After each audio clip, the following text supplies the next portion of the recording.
सबसे पहले आपको एक बात समझनी चाहिए कि वोडाफोन आइडिया में हर चीज अच्छी हो रही है और अब 5G की जो नीलामी होगी बचपन से ही सिखाया गया है कि लालच करना बुरी बला है और वो ही हमें मार्केट में भी दिख जाता है।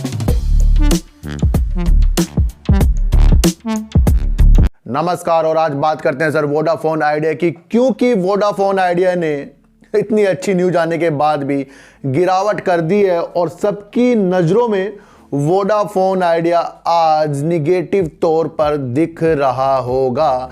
लेकिन मैं आपको बता दूं कि सर जब फंड की खबर आई है तो इसका मतलब इसके अंदर कुछ अच्छे वर्क जरूर होंगे जो आगे जाकर आपको दिखाई देंगे। एक गिरावट से और एक उछाल से हमें पूरे शेयर की एनालाइज अलग तरीके से करनी चाहिए, उस सिचुएशन के अनुसार नहीं करनी चाहिए जिस सिचुएशन के अनुसार शेयर प्राइस अब चल रहा है। और हमने जो भी शेयर लिए उसे आगे की तरफ हमें देखना चाहिए और इस चैनल का मकसद वही है कि सारी न्यूज और अपनी साइकोलॉजी लगाकर ही हम शेयरों में वर्क करते हैं। सबसे पहले एक बात, सारी की सारी मार्केट गिर रही है और वार की स्थिति जो दो देशों में पैदा हो रही है उससे हर चीजों में गिरावट के असर आपको दिखाई दे रहे हैं। इंडिया के नहीं बल्कि विदेशों के भी शेयर बाजार गिर रहे हैं और शेयरों में हमें लॉस ही लॉस हो रहा है और वो सिर्फ वार की स्थिति के कारण ही हो रहा है। वोडाफोन आइडिया ने जब इसके अंदर फंड डालने की एक पेशकश कल रखी अपनी मीटिंग के द्वारा और उसके बाद लोगों ने सोचा कि आज शेयर ऊपर की तरफ जाएगा, लेकिन इसके दौर पर कुछ विशेषज्ञ भी होते हैं जो इसके अंदर एनालाइज कर लेते हैं कि इसका जो भी धन आ रहा है इसके लिए अच्छा नहीं है, मतलब कि ये बहुत कम है, मामूली है और इसको दोबारा से जीवित करने के लिए ये धन कुछ भी वैल्यू नहीं रखता। ये एक बड़े बड़े जो एनालाइज होते हैं करने वाले उनके द्वारा कहा गया है और ये इफेक्ट भी शेयरों में इसको नीचे दिलाने के लिए आज जरूर लगा है। जहां वोडाफोन आइडिया दोनों मिलकर इसके अंदर फंड डाल रहे हैं, वहीं पर जो यूके के वोडाफोन आइडिया 3375 करोड़ रुपए और इंडिया के जो हमारे आदित्य बिरला जी हैं प्रमोटर हैं उन्होंने 1125 करोड़ रुपए इसके अंदर डालने का मन बनाया है और उसको अप्रूवल भी दे दिया है। दोनों मिलाकर 4500 करोड़ रुपए बैठते हैं और अलग से भी वो 10,000 करोड़ रुपए किसी भी तरीके से वो बाहर के जो निवेशक होते हैं उनके द्वारा या डिबेंचर के द्वारा उसमें लाने की एक प्लानिंग अपनी मीटिंग के द्वारा करेंगे।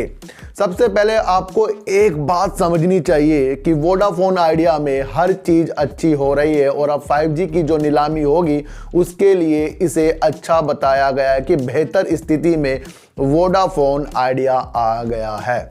तो सर जब भी जिंदगी में और जब भी शेयर मार्केट में हमें उतरना पड़ेगा, हर न्यूज के तथ्यों को हमें समझना पड़ेगा और पॉजिटिव न्यूज के चक्कर में बिल्कुल भी हमें नहीं आना है और सारी सिचुएशन को देखकर ही शेयरों में हमें अपना दिल और मन लगाना ही लगाना होगा। लालच वाली चीजें अपने दिमाग से हमें मार्केट में तो हटानी पड़ेगी, क्योंकि बचपन से ही सिखाया गया है कि लालच करना बुरी बला है और वो ही हमें मार्केट में भी दिख जाता है जब हम अपना प्रॉफिट नहीं लेते और ज़्यादा प्रॉफिट लेने की आस में अपने शेयरों में हम वो नहीं ले पाते जो हमें प्रॉफिट लेना चाहिए। तो सर वोडाफोन आइडिया ने एडिशनल डायरेक्टर की नियुक्ति की है और उनका नाम है सर के महेश्वरी। वो सर 3 मार्च से उन्होंने अपना कार्यभार भी संभाल लिया, यानी कि वोडाफोन आइडिया में एडिशनल डायरेक्टर की नियुक्ति हो चुकी है। और जो पुराने इसके एडिशनल डायरेक्टर थे जिनका नाम था सर डी भट्टाचार्य, उन्होंने कुछ अपने घरेलू अपने व्यक्तिगत कुछ कारणों की वजह से इस्तीफा दिया है। उन्होंने अपने कारणों का खुलासा नहीं किया है।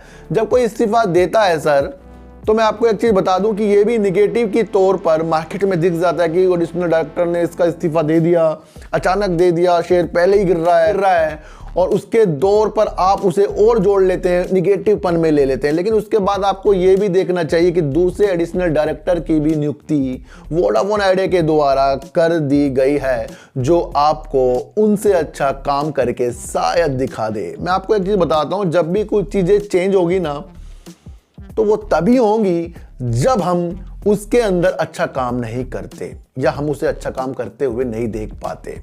ध्यान रखना सर, TTML के जो डायरेक्टर है ना, दोबारा से टाटा की कमान संभालने के लिए क्यों दिया गया? क्योंकि उन्होंने TTML के में अच्छा काम कर दिया है और इसलिए उनको दोबारा से फिर कार्यभार संभालने के लिए नियुक्त किया है। यानी कि कोई अच्छा काम करेगा उसको दोबारा से ही लिया जाएगा और जो बेकार काम करेगा उसको दोबारा से नहीं लिया जाएगा। ये एक प्राकृतिक का भी नियम है और हमें भी इस नियम पे काम करना चाहिए। इसलिए जहां भी आप काम करो सर, किसी के अंडर में भी काम करो, गवर्नमेंट का काम करो, प्राइवेट काम करो या घर में भी काम करो, तो उसे पूरी ईमानदारी के साथ, ईमानदारी इसलिए बोल रहा हूं सर कि अगर आपने ईमानदारी की चीजें अपने ऊपर लाना शुरू करी ना, तो जिंदगी में आपको अलग बेनिफिट होते हैं। कि कहें आपको चोट लगने वाली होती है, आप उससे बच जाते हैं। वो क्यों बच जाते हैं? क्योंकि आपने किसी के प्रति ईमानदारी का भाव रखा है। तो आपका नुकसान कभी भी वो शक्तियां नहीं होने देगी जब आप ईमानदारी से किसी के लिए दिल से काम करते हो। और वोडाफोन आइडिया में आपको फिर से अच्छी वाली नजरें रखनी पड़ेगी।